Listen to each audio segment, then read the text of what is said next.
une mission. Il n'avait pas le temps pour s'inquiéter de quel habit il allait porter, quelles chaussures. Non. Quel sac à main il allait prendre. Non. Il n'avait même pas le temps pour lui-même. Pourquoi? Parce qu'il était poussé par un engagement. Il était poussé par celui qui l'envoyait. Amen. Il a réalisé. Parce qu'il avait compris ce verset-là. Matthieu 6, 33. Et Éphésiens 5, 16. Ce n'est pas moi qui l'ai inventé, c'est dans la Bible. Nous avons tous la Bible. Cherchez premièrement le royaume et la justice de Dieu. Et toutes ces choses vous seront données par-dessus. Amen. Cherchez premièrement le royaume des cieux.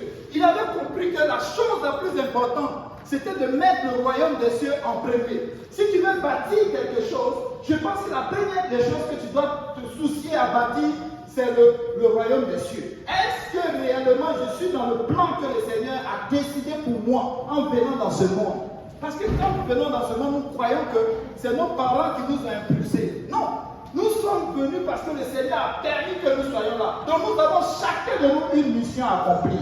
Amen. Souvent nous le réalisons très tard.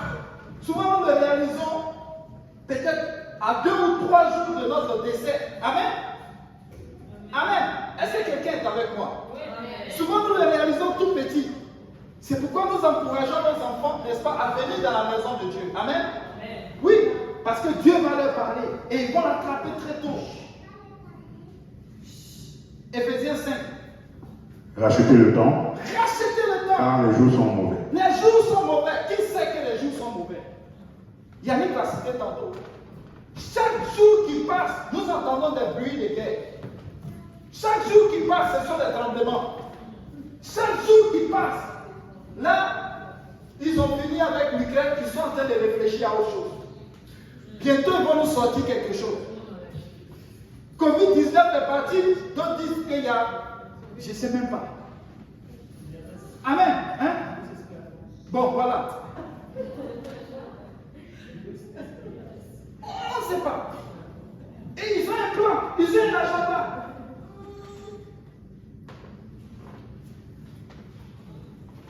Oui. En plus de, le gouvernement aussi a un agenda pour chacun de nous. Chaque jour, les prix augmentent. Amen.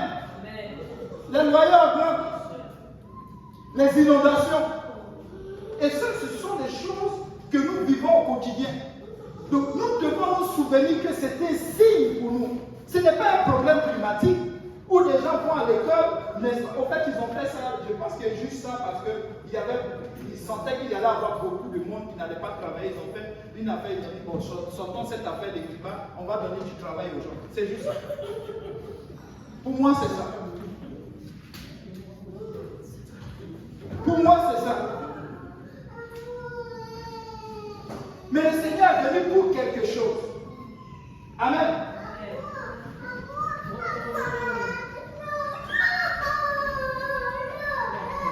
Vous savez, le plan du Seigneur pour lequel le Seigneur Jésus-Christ est arrivé dans ce monde, ce n'est pas pour sauver la nature, ce n'est pas pour sauver les animaux. Peut-être qu'ils seront dedans, mais ce n'est pas pour ça. Ésaïe 9, 2 et Matthieu 4, versets 16 à 17. Nous allons voir pourquoi le Seigneur est entré dans ce monde.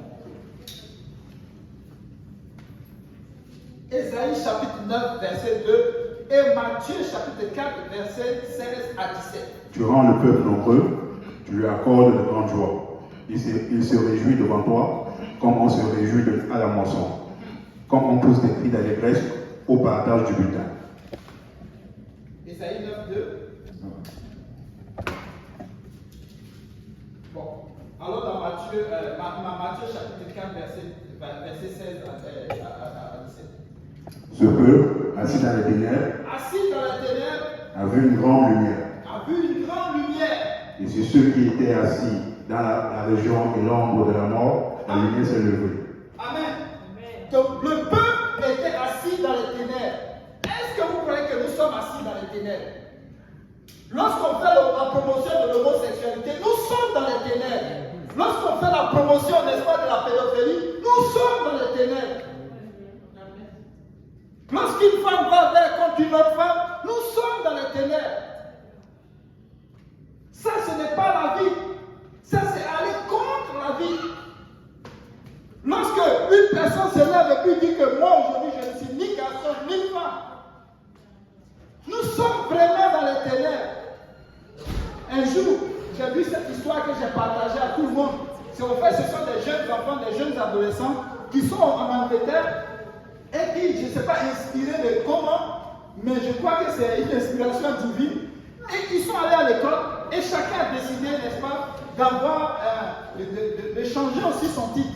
Et ils ont décidé, il y a un qui dit, et ce n'est pas une seule école, c'est plusieurs écoles. Il y a un qui a décidé d'être un animal, un chien.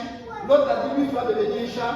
L'autre, lui, c'est peut-être un dragon ou quoi que ce soit. Donc, quand le maître lui parle, il répond, wouh, wouh, miaou. Mais oui, il va falloir avoir cette conversation. Et les mecs ont commencé à se plaindre. Il dit, mais nous aussi, on a changé.